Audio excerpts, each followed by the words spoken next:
It only took about 5 minutes after the Battle of Endor for the Rebel Alliance to realize that they may have bitten off more than they could chew. First, they had to deal with an invasion, courtesy of angry and aggressive killer dinosaurs, as the Cyru attacked Baccarat and threatened to move across the galaxy. Not long after, the Alliance faced a full-scale extragalactic threat in the form of marauding gray-skinned ninjas, the Nagai, and green-skinned barbarians, the Toph. Once those early threats were dealt with, the nascent New Republic was still responsible for protecting the member planets within their ever-growing government, and trying to deal with dozens of rogue Imperial warlords. Unsurprisingly, the janky and patchwork Alliance fleet was not up to the task of acting as the navy for a full-scale galactic government. Notably, Mon Calamari ships still struggled against Imperial Star Destroyers, of which there were thousands still active within the galaxy, and what's worse, even these somewhat aging vessels were in critically short supply. As Star Wars Fact File 96 explains, the New Republic sought to commence larger-scale operations against Imperial warlords,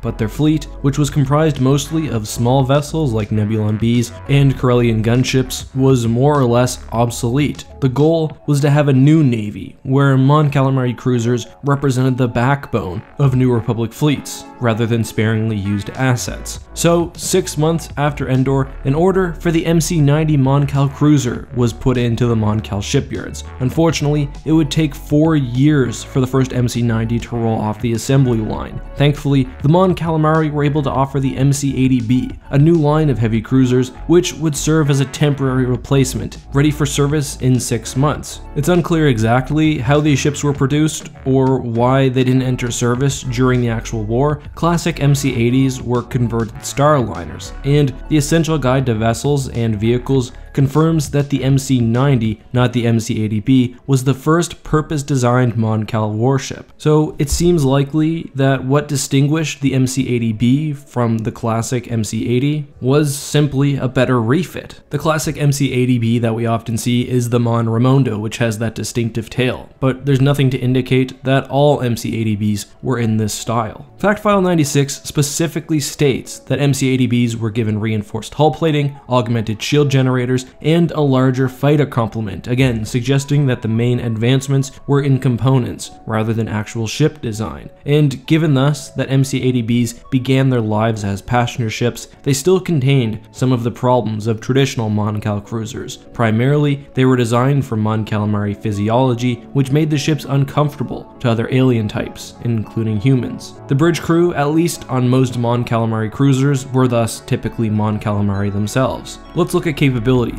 Due to the reinforced hull and redundant shields, the MC80B was extraordinarily durable, improving on already impressive Mon Cal survivability. Although the ships generally only possessed 48 turbo lasers and 20 ion cannons, with some variation given the unique design of Mon Calamari cruisers, they could outlast a Star Destroyer, and with well-positioned batteries, punch through enemy shields. The MC80B also had a well-protected bridge, something not present on the later MC90. Additionally, early variants were given 4 starfighter squadrons. I've imagined each squadron launching from a unique hangar, as the actual canon images we've seen have no visible launch bases, only vague references to landing bays. The overall very well-rounded and sturdy design of the MC80B meant that although initially designed as a temporary ship type until the MC90 line was ready, MC80Bs saw continued use, even as the New Republic began producing newer models. Later MC80Bs were loaded with double starfighters, giving the ship a total of 8 squadrons, or 96 top-of-the-line New Republic fighters in total, allowing the MC80B to essentially serve as a hardy carrier. The most famous ship of this class by far was the Mon Remonda, the first cruiser to enter service. It was placed under the command of General Han Solo and served as the flagship for Solo Command for 5 months during the Zinj campaign. The Mon Remonda performed very well, and it was the effectiveness of that ship which led the New Republic to officially consider giving the MC80B a larger role within the Navy. During Operation Shadow Hand, she had a valiant last stand, taking down a Star Destroyer and several support ships before being consumed by a world devastator. The attack delayed the Imperials and allowed thousands of Mon Calamari and Quarren to evacuate their homeworld. While later ship programs would naturally see the design decline in use, The Mon Remonda and her sisters were a vital part of New Republic history, and still saw the occasional action into the Yuzon Vong War and beyond. Anyway, that is all for today's video, but on to my new segment on this channel, my question of today. Today's question comes from Luke Skywalker II, who, as he often does, left a great comment, then asked, what is your favorite lightsaber from the old EU? It's hard to pick a favorite, but the one my mind went to first is Corran Horn's. Corran Horn's lightsaber is what's known as a dual phase saber. It could drastically increase its length, up to several meters. Now, that alone was useful, but Horn also used the Trakata technique, which basically meant turning your blade off while locked with another lightsaber or a melee weapon,